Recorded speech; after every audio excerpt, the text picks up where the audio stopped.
experience is the experiment.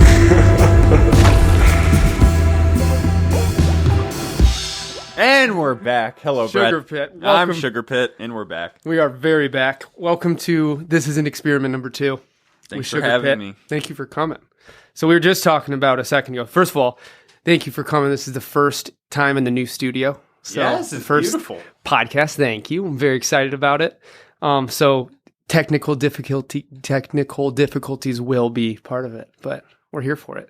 As is life. So we were just saying how you've been building a giant brain sculpture. Yes, I've been building a giant brain sculpture, and it was for this song that I just released called Circuit Breaker, which is kind of about, the song is kind of about how far do we push progress before we start to lose parts of our humanity. How far will we go in the sake of progress, and what will we sacrifice? What was the impetus to feeling like you needed to say something about it? Like, what was the start? I've been interested in AI stuff for a while, and I think now everybody is a little bit, and it's hitting this stride right now. Yeah. And yeah, I don't know. I think that not a lot of people really talk about it in like a long-term context. And It's more of like what are we doing right now that can make life better this moment, but how does that affect tomorrow? yeah, like I feel like a lot of media coverage is just kind of about like, well, self-driving cars, and maybe they're hitting the streets, and maybe in 5 years this job will be automated. But I feel like I'm thinking of in like hundreds and thousands of years from now, what will this develop into? And I feel like in a way, like we're kind of like building our gods that will outlive our species. Like I feel like there's something kind of biblical about it. Like Jesus, like the second coming of Jesus, where everybody gets raptured into heaven. Yeah. I feel like we're like self-fulfilling that prophecy in a way.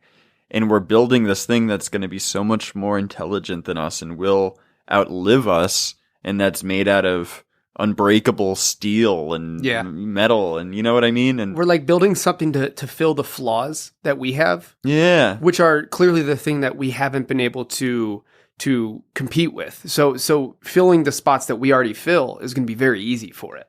Like how useful will we be in 5 years or 10 years or 50 years? I mean, first of all, you can already see that music has become something different. Yeah.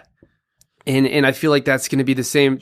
Soon you're going to have 50% of the books are going to be written in 50 seconds by AI. Yeah. And yeah, definitely. It's crazy. It's crazy. Like, yeah, I don't know. Do you feel like it's the inevitable at this point? Yeah, I feel like there's no way for us to slow down the progress. I read this book one time that like stuck with me, and it was talking about how, the curve of like machine learning is exponential, and so that once it gets to a point, this tipping point, which is called the singularity. Oh, that's creepy. I learned in the book.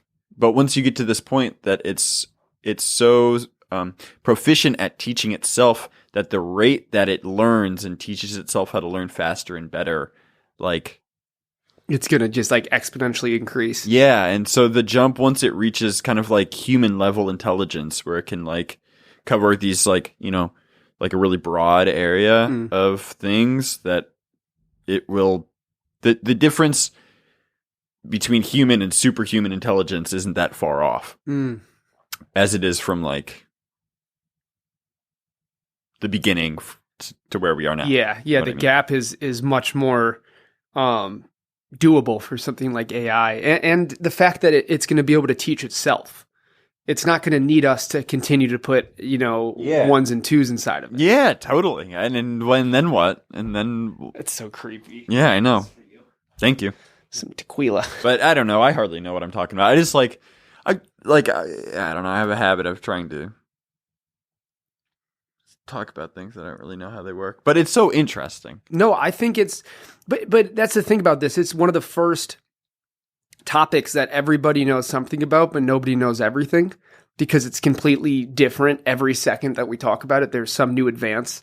Like we've never been in this position to where the thing that you tried so hard to get great at becomes obsolete in a day. We've never in a million years had this extensive of a version of it. Obviously, the computer did some version of that, and people who are patching in telephones, a day later weren't useful anymore. Mm-hmm. But this is not just an industry. This is all the industries. Yeah, it's like if we don't work, what are we? And if we don't create, what are we? And if we don't, if we aren't doing... If AI can do all of the creation for us, then what are we? If we're just existing, are we still human? Ooh, if we're just existing, are we still human?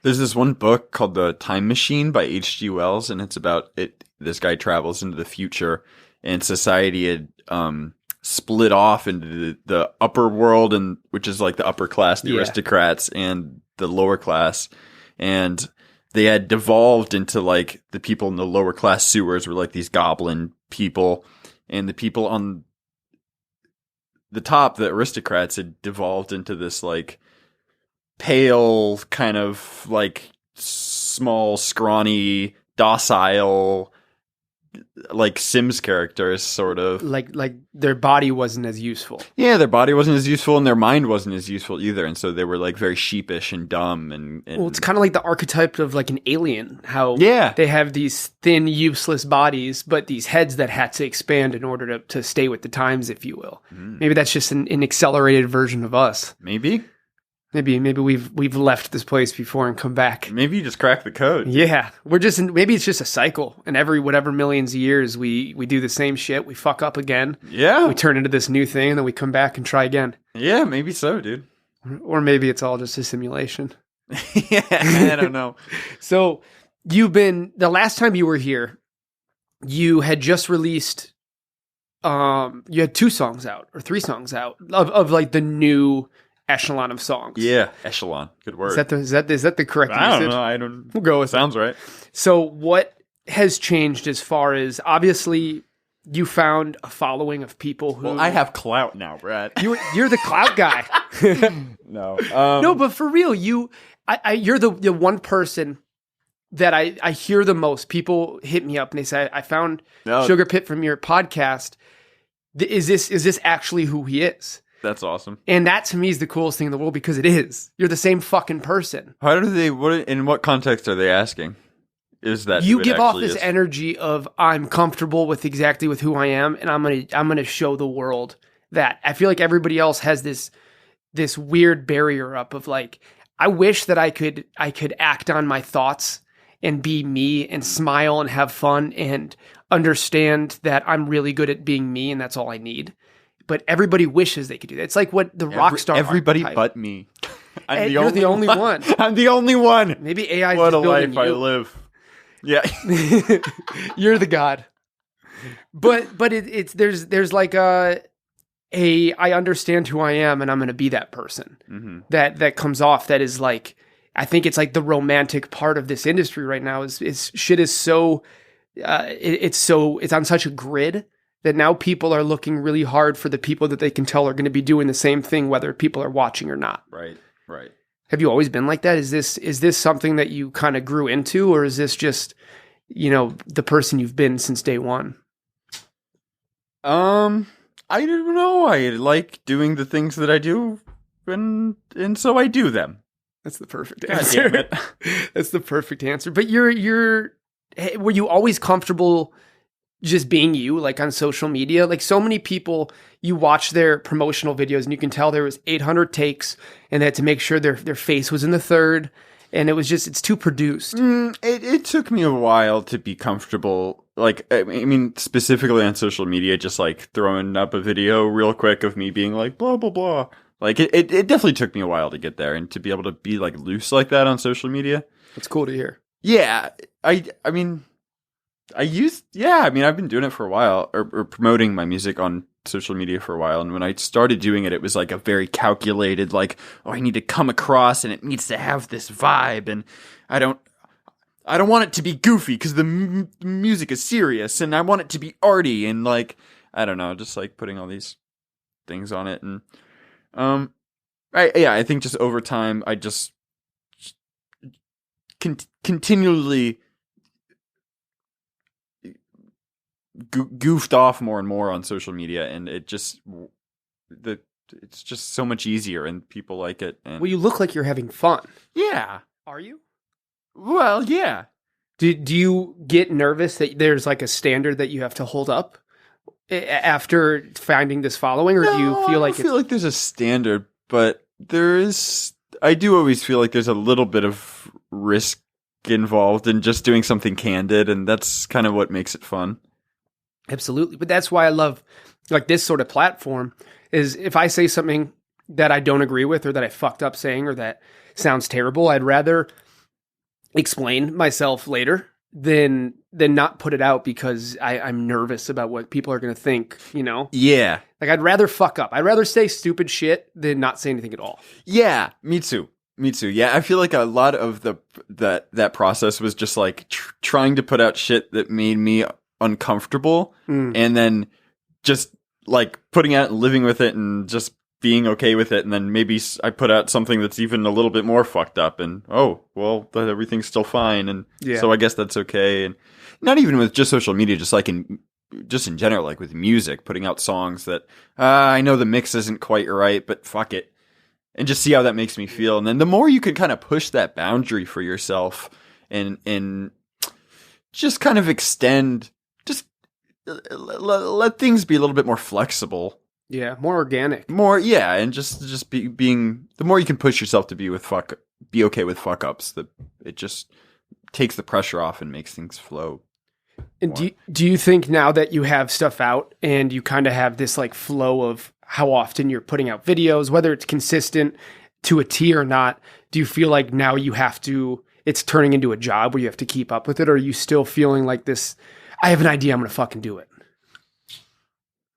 It does feel like that, but I think the part of it that feels like a job is the timing of everything. And yeah, like making sure that something's happening kind of all the time. Yeah. I think if it was like totally organic and there wasn't a job element to it, I would be a lot more erratic with when things come out and everything like that. But do you still work a day job? Yes, this summer I do music lessons for kids in public schools, and some of my favorite stories. I love it. It's fucking fun. I have this hilarious story I'll tell you later about teaching those kids. But anyway, the summer break, they're not doing classes, so I've been unemployed. And I thought it was a problem. I thought I was going to be broke, and I was fretting. But I checked my mail. You know what I found in the mail? I found a check for $2,000 for my 2020 tax return.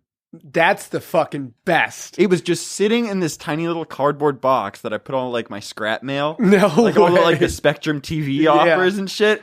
And I couldn't find $2,000. I don't what know. Thing. I don't know where whoever's watching this is at financially, but to me, that's your mail. That's eating food versus ramen. Yeah, dude. Which is, or for you, paying beans. Fucking rent. More beans. Yeah, more beans, more Hormel chili. That's staples. See, I think that's where some of these questions came from too. Is like somebody asked me, "Does he actually are like the beans for a video?" I am really that poor, and that's what I'm eating. But I feel like it's also like I definitely don't eat much different. But there was a part of me for a long time where I was like, "Oh, I need to pretend like I can afford more." It was more so my family doesn't call me to freak out. Yeah. But I like so many people were hitting me up and they're like, is this kid just actually just eat beans, or is this for the video? I go, I don't think the video is the reason he has beans on him. That's true. I think the being hungry and wanting to eat some food is. Yeah, that's true. That's unreal. I think I can't blame it all on being poor. I mean, there is also an element of just negligence. Beans. Well, yeah, I wouldn't say I enjoy them, but it's utilitarian, which I like. So you just came out with your new song. Do you have a whole fucking 900 songs ready behind it? Yeah, I do. I do. But it still never feels like enough somehow. Yeah.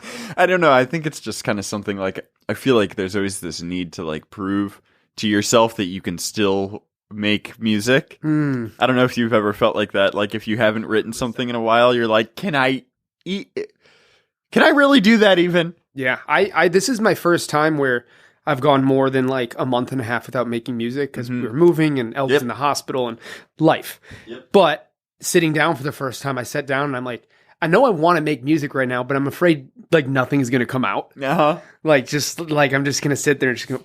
And that's the worst part. Like when you've been it kind of works up in your head. Like I haven't made anything in a while. I got to make something happen right now. Here we go. That's one of those moments you just got to remind yourself like this doesn't have to turn out into anything. Just enjoy it. Yes, just enjoy it. Absolutely. Keep it as the therapy. Have you? Everyone keeps fucking talking about that Rick Rubin book. Have you? I haven't read it yet. I heard it's great. There are very good points in there, but there's something about just kind of the tone of the book that is annoying. Like, it makes everybody feel like they don't have to be good to be good. Yeah. It's very like, there is no good, there is no bad, it's only the creating, and the creativity is like a bird that flies in the wind. Like kind of, it's like I feel that there's like there's a lot of stuff that I'm like, that's true, but there's also, it's like anybody who's really good at what they do, they can make it look easy, but that doesn't show the thousands and thousands of hours they put in of them sitting in their bedroom at 15 years old playing guitar. Yeah. Like there's always, even Rick Rubin, like he can say that, and for him that's true, but it's also like probably 5,500 sessions in, if not more, that he can say that. He knows the room better than anybody else because he's been in the room more than anybody. Yeah. Like it's like being like, if you really want it, you can build a house. You don't have to look how. You don't have to know how. Nobody has to teach you. Yeah. But it's like, yeah, they fucking do, or it's going to be a shitty house. And I feel like that's one of those things that, like, I feel like a lot of advice, just in general, like, makes sense from the person. It only makes sense once you get to the other side of whatever they're telling you. Like, when you're on the, on the receiving end of that advice, you're like, that doesn't make any sense. But then once you get there, you're like, I see what you mean. Yeah. Well, it's like people saying money doesn't matter. Money shouldn't be the reason you do things. But that's easy to say when you have enough money to pay your bills and you don't have to. And because you got lucky and you took a chance and things worked out for you. And some people, who was it? Seth Rogen, I just heard him say something. He's like, you can know for sure that if you try something, you'll have a shot. But that doesn't mean you're going to fucking make it. Mm-hmm. But you know for sure you're not going to make it if you don't try. But just because you try doesn't mean that you're going to make it. You have to really love what you're doing because you might not, and you still have to enjoy life one way or another. Yeah. And it's pretty accurate. Like I get the whole thing about like you have to try it or it's never going to happen. But it's also like you have to go into things with the mindset of I have to work hard to get there as well. Like that gets kind of swept under the rug with books like that. And again, I love him. Sure. Like that's a lot of hard work to get there. That's fucking him going in his dorm room and finding the biggest people and making shit happen. Like, there's a lot of years of really hard work. Yeah. Yeah, I don't know. So, I don't know. That book, I have mixed feelings about it. Can we get into these cigarettes? Let's get into these cigarettes. All about it. Hand rolled by the man himself. Hand rolled. I've also been I've been starting to make some merch. Fuck yeah. Where do I pick that up? I tell you what. I'm going to have an EP. You're hearing it here first. I'm going to have an EP coming out called Taskmaster. Oh, you're even getting us the name. Yeah, dude. Let me move this so we can put our ashtray down. There you go. Then I want to talk about this. So, Sugar Pit, on This Is an Experiment, is breaking news. Giving us the news that you were coming out with an EP. How many songs? It's only going to be 5. It's going to be one of those things where it's only going to be one new song. It's just going to be real short and sweet, but I'm going to... Yeah, I just feel like they need to live together in a little thing. I have a hot take about that. I think people are missing out on that world. I think a lot of people have an opinion about only having one new song come out, but you got to remember, most of the people enjoying this are going to enjoy it past the time it comes out. So giving them, most of them, when they find it, it's their first time finding it, and having it in a bundle is going to tell the story so much better. When those songs came out means nothing to them. I think that's fantastic. Totally. Well, thank you for the support. Of course. Good to hear. You got mine. So Taskmaster, your EP coming out. It's going to come out. It depends if I can get the artwork done by this Monday. Oh, shit. So either September 8th or whatever week after that is. In September. Beginning of September. So And then after that, I'm going to do a merch drop. I'm going to do some t-shirts, hopefully, and I've been making these epoxy rats. Dude, the light up one is insane. They're insane. They're so cool, bro. Have you done epoxy molds before? Or was that This just is my first time, and I love epoxy now. That's so sick. Have you ever fucked around with epoxy? No, but I've thought about it. It's I'm like gonna can put anything in there, man. I'm coming to epoxy with you.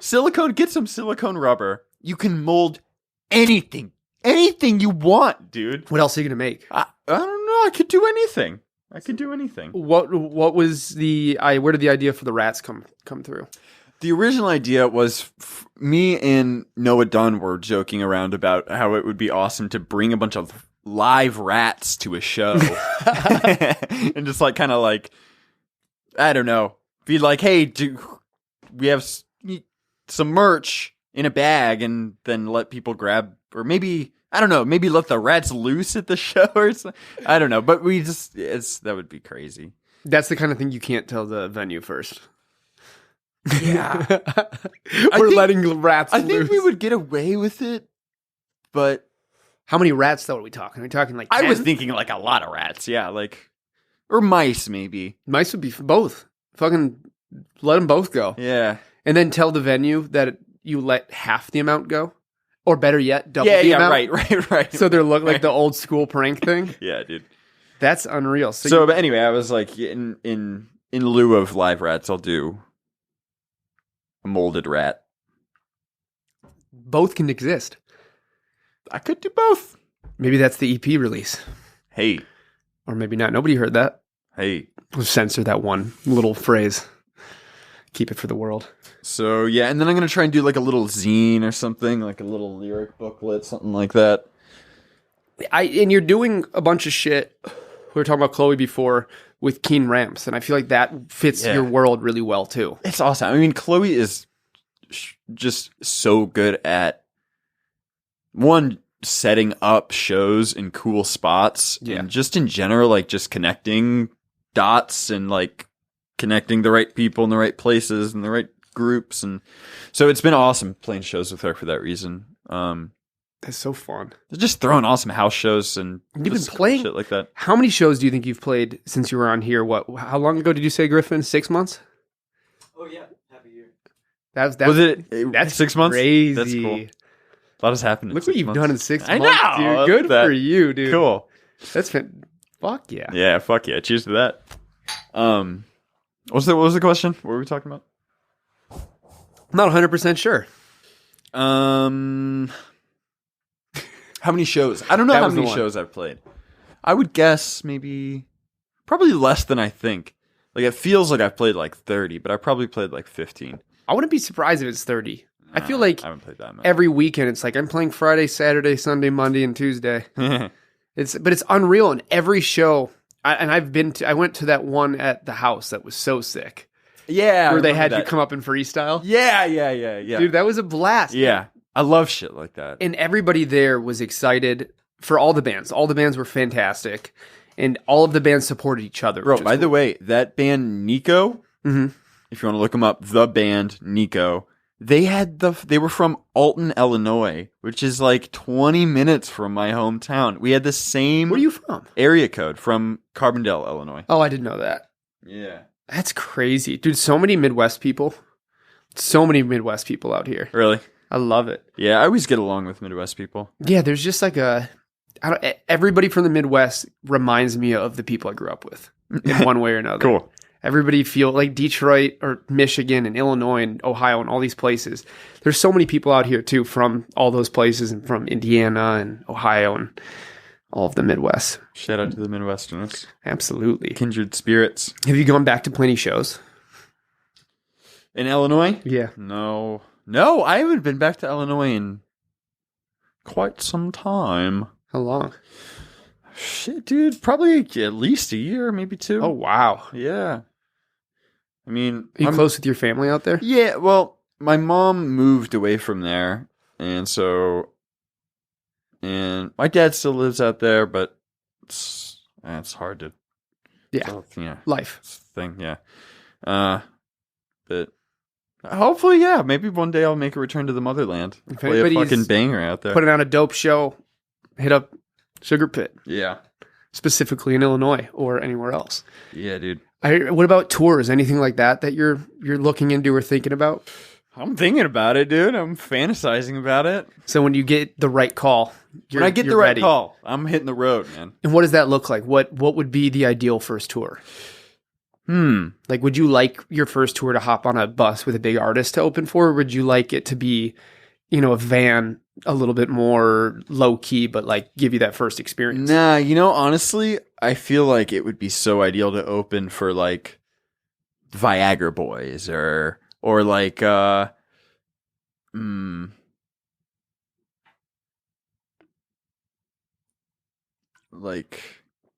like the Garden. That's like my dream. Like The Garden. I don't know the Garden. they're the best. They're out of Orange County. They're like this punk.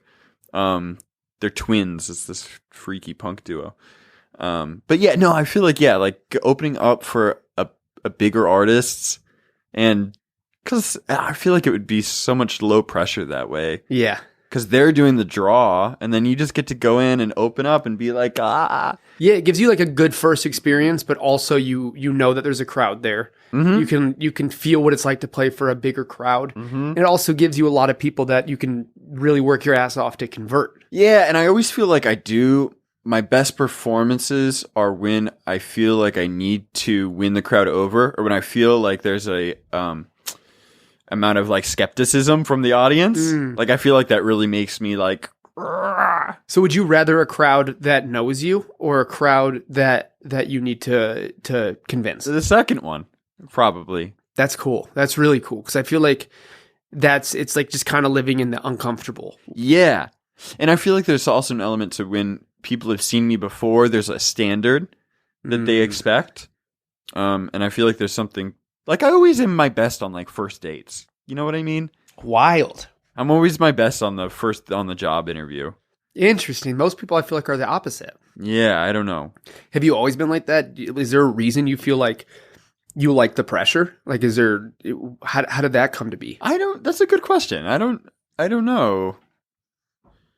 I think the feeling of, like, that I have something to prove and people don't believe me, and that is inspiring to me. I like that feeling of like proving them wrong almost. Of being the underdog a little bit. I like being in that position. Like it gives you an extra thrill because you can do your job well anywhere, but can you do your job well and convince the people in front of you that you've done your job well? Yeah, because I believe it.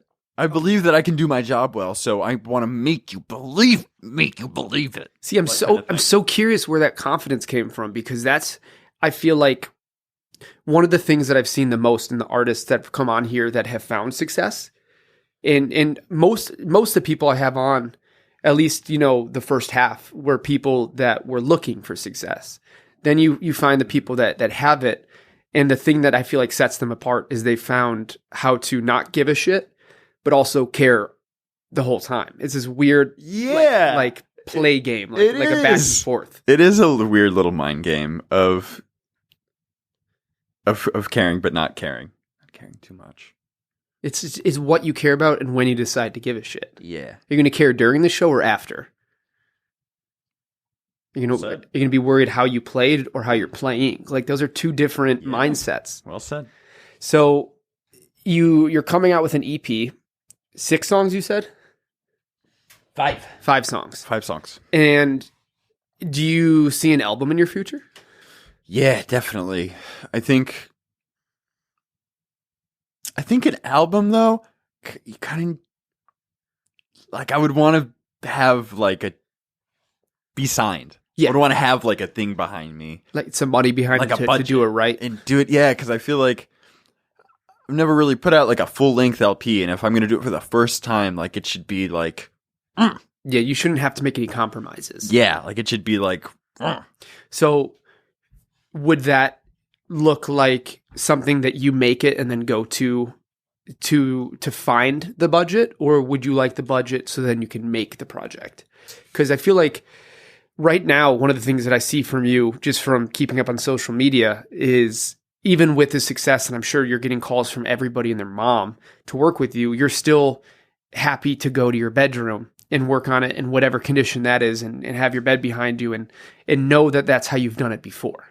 Yeah, I feel like I've been doing it that way for so long, and it's just this is not going to happen any other way. Yeah, It's just not going to. so like a Billie Eilish Phineas thing, how they made the hits originally in the bedroom, and for a long time they stuck to that. Yeah. I remember Phineas was talking to Dave Consado on a podcast, who's like one of the top engineers of all time. I know that And guy. Phineas was like, yeah, like we finally have the money to get like a nice mic. And he goes, nice mic? You guys are already the biggest charting, people in the world right now. What is broken that needs to be fixed? Mm-hmm.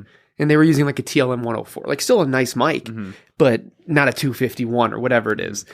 And I feel like it's a similar situation where like you've got this like growing cult following of people who understand you and are looking for you. Why find a different room to make the product when it's already, suits you fully? Yeah, totally. Yeah, I mean, the spirit is DIY, and I feel like that should run through every, little component of the project. Yeah. The recording and the way the art is made and the filming and editing and all that kind of comes through. You know what I mean? Like you Oh, can't really absolutely. fake anything. You can't like.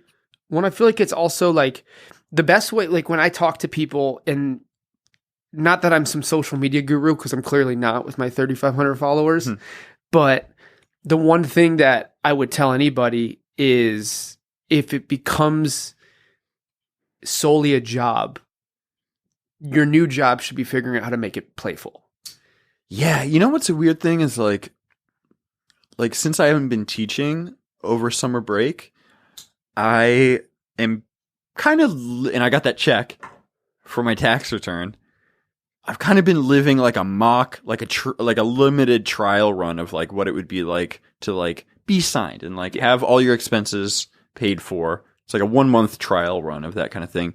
And I always kind of thought like, oh man, like if I had more time to make music, then I would be making more music and I would be doing more things, which is true in a way. But there is also something to like working a job, and it's all mind games. You know what I mean? Like having this job that you don't want to do, and then you come back and do the music which you want to do. But then there's some weird thing that happens where you have all the time in the world, and then it's like, oh, well. How do I fill 8 hours or 10 hours? Yeah, like, I better make something good. Like, I don't know. It's a weird kind of thing. My best conversations are after a day of work. Yeah. And it's not that I don't like what I do. I'm learning a lot. I enjoy knowing that I made my money that day by working hard. Like, I really like that feeling of knowing if I'm going to go buy a new microphone, it's because I worked my ass off. Yeah, for it. yeah. And I feel like 3 hours becomes more useful to me than 8. Yeah. And it's a really weird feeling because I also know I have these dreams of what I can do with all the time in the world and all the money in the world. Mm-hmm. But I've also been in the position where like I was fully just producing for a living and I made no music of my own. Mm. And now that I work a job and I do the podcast, I enjoy the music I'm making more. And it's just like, it's a weird dichotomy how it's like the grass is always greener. Yeah. Oh, brother, is it? Jeez. Have you found that you've gotten that being offered opportunities because of starting to find success is lighting a fire under your ass, or do you feel like waiting for those opportunities to come was lighting the fire under your ass?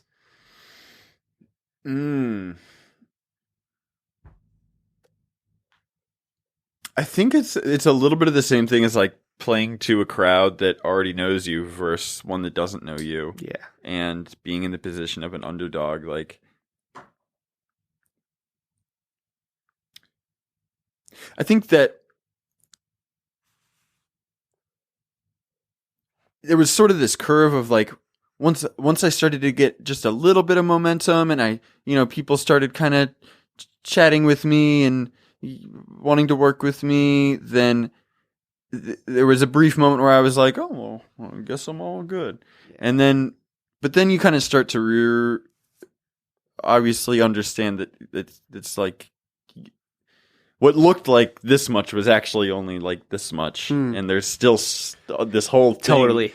And then once that gets into your head, then you kind of are in the same position as you were before mentally of like, oh, well, I don't have what I want yet, so I still want to go get it. That's a muscle, though. I feel like that's something that a lot of people would benefit from, is the ability to sort through the opportunities that you're given and understand that there's still a million steps in the ladder that you can cross. I think that's the difference between somebody who wants to be famous and somebody who wants to be the best. Yeah. The best them. And it doesn't have to be the best one person. I don't think there's that's not a thing anymore. Yeah, but there's something like I can tell that you love it in a way that you'll never be satisfied with where you're at, in the sense of that you can always practice and get better and make more. Yeah. Yeah. Were you like that? Did you play sports or do anything growing up where you kind of found a similar vibe where it was never enough and you could always grow and there was always something to chase? Dude, I was obsessed with baseball when I was a kid. Like, I was fucking obsessed. Like, it's all like every day I would wear like baseball shirts and memorize stats and go practice. Like I got home from school and I was an only child and I didn't have anybody to play catch with. So I set up this picnic table on its side and just would throw baseball, clunk, and then go run and pick it up and run back to my spot and like clunk, and just do that like every day for years. I would do that. Like, I would always want to like stay after baseball practice, like, let me get some more ground balls. Like, come on. Like, so it's kind of built in. Yeah. I think I just I get into something and like, I just want to like get into it. Like, was there like a mentality that your parents kind of, taught you or put on your shoulders to like one thing that my dad always said was, if you commit to something, you finish it. Like, if you're going to commit to something, I don't care what your day looks like, you go hard until the fucking end. And I think that kind of installed something into me of like, a great podcast is awesome, but not until that podcast is out, is it out. Yeah. And once it's out, there's another one to edit. Like there's always, you always have to, once you commit, you don't stop. Did you have that growing up? Was that installed, or is that something that you kind of found on your own? I mean, I think I kind of get, I think that I more observed that attitude in my parents than like them directing it at me. Totally. Like, my mom was she was just fucking boss bitch. Like, she's like, has always been like running her own businesses. Like, she started her own yoga business and did like all the accounting and all the graphic design and all of the merch, like, like everything. And like, that was like something that I watched growing up, and I admired that. And my dad, similarly was always just kind of building his own things and making his own path. And you saw the hustle. And I saw the hustle. Yeah. And I think it was more just kind of the environment that I grew up in rather than like I love that. And I love that that's something that you haven't lost. And it sounds like it's not only something you haven't lost, but it like continues to invigorate you. Yeah. Like you just fucking love you love what you're doing. Yeah. And that's so big. And I think if there's anything that I can hound on people with this podcast, is if you're doing something you love, you're going to keep doing it. And it'll work out, I'm sure. Yeah. I have confidence. I love it, man. I'm such a big fan of everything you're doing. You know how I feel about it. You're the man. I appreciate what you're doing, and I think there's a lot of people out there who do. And just fucking keep going, keep making rats, and let some loose. That I will, Brad. I appreciate you. So you got a 5-song EP coming out. Coming out sometime in September, and Circuit Breaker is out now. Dude, it's so good. If you haven't heard Circuit Breaker, I promise you're missing out. And once you hear Circuit Breaker, you'll go hear the rest of them because you can't not. Yes, and I bet by the time this will come out, maybe in a couple weeks, I bet the full music video for that will be out. Oh man, I want to see that. I spent so much time editing it. God damn it. Do you have it on you? Yeah, I do. I can show it to All you right, later. once this is shut off. And the last question I have for you. What's in the tinfoil? A tamale that I brought for later. No way. It's still warm. Wait, so you had a tamale.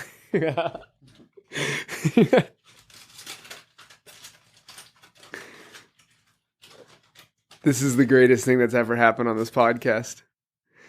Sugar Pit didn't only come bearing great conversation and talks of a new EP. Yeah. But to top it off, you came with a still warm tamale. I still prepared. You're welcome to warm it up some more on the microwave once you're done. You're very gracious. I appreciate you, dude. Thank you so much for continuing to give us fantastic music, great content, and being such a good dude. I appreciate you, man. Thanks for having me, Brad. Always. You have an open invite. And to everybody listening, again, go look up Sugar Pit. Get ready for the best EP you've ever heard. Go play those songs on repeat. Show your mom. Show your mom's best friends, aunts, Show uncle. your grandma. All of them. And I love you all. Thank you for watching. And to everybody listening, I'm Sugar Pit, and this is an experiment. yeah, it is. Bye, everybody. Love you. Luke.